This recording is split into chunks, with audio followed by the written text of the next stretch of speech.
The 2025 Cup season is about 10 months away and no agreement has been reached on extending the charter system, but Jimmie Johnson says that team owners remain a unified group.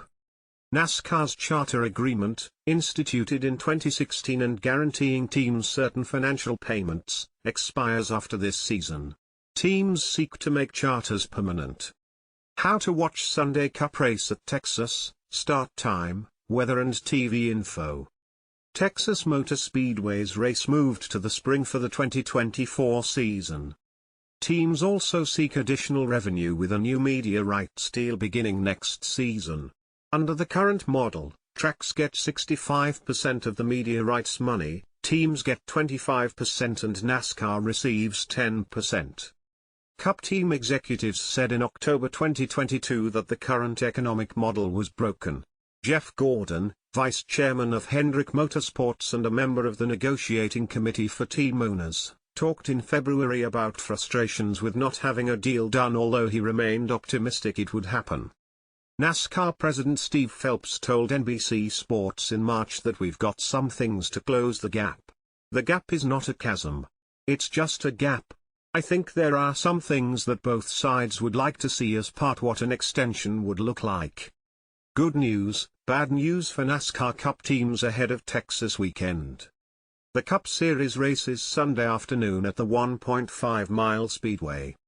Johnson, co-owner of Legacy Motor Club, met with the media Saturday morning at Texas Motor Speedway and was asked about where things stood between team owners and NASCAR. I think it's going to come down to deep in the year. Right now it's still posturing, Johnson said. I know we feel like the clock is ticking, but if you look at how much time is left, we're just getting into the 8th inning, maybe 9th inning of what really needs to happen in negotiations for all parties.